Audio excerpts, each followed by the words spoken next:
میں روز قیامت کی قسم کھاتا ہوں اور نفس لوامہ کی قسم کھاتا ہوں کہ سب لوگ اٹھا کر کھڑے کیے جائیں گے۔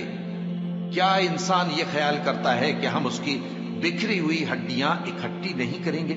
ضرور کریں گے، اور ہم اس بات پر قادر ہیں کہ اس کی پور پور درست کر دیں۔ مگر انسان چاہتا ہے کہ آئندہ بھی خود سری کرتا چلا جائے، پوچھتا ہے کہ قیامت کا دن کب ہوگا۔ سو جب آنکھیں چندھیا جائیں اور چاند گہنا جائے اور سورج اور چاند جمع کر دیے جائیں، اس دن انسان کہے گا کہ کہاں ہے بھاگنے کی جگہ؟ کہیں نہیں، کوئی جائے پناہ نہیں۔ اس روز تمہارے پروردگار ہی کے پاس تمہیں جا ٹھہرنا ہے۔ اس دن انسان کو جو عمل اس نے آگے بھیجے اور جو پیچھے چھوڑے ہوں گے سب بتا دیے جائیں گے۔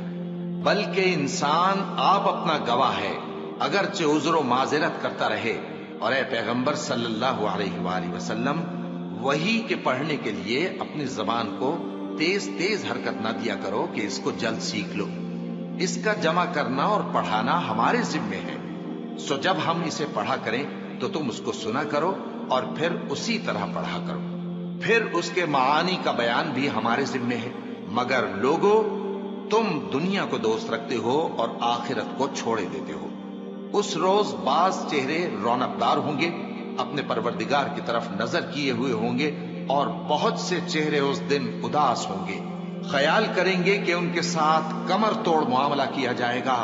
ہاں، جب جان گلے تک پہنچ جائے اور لوگ کہنے لگیں اس وقت کون جھاڑ پھونک کرنے والا ہے، اور اس جاں بلب نے سمجھا کہ اب جدائی کا وقت ہے اور پنڈلی سے پنڈلی لپٹ جائے، اس دن تجھ کو اپنے پروردگار کی طرف کھینچے چلے چلنا ہے۔ پھر ایسے مغرور نے نہ تو پیغمبر صلی اللہ علیہ وآلہ وسلم کو سچا جانا اور نہ نماز پڑھی، لیکن جھٹلایا اور منہ پھیر لیا، پھر اپنے گھر والوں کے پاس اکڑتا ہوا چل دیا۔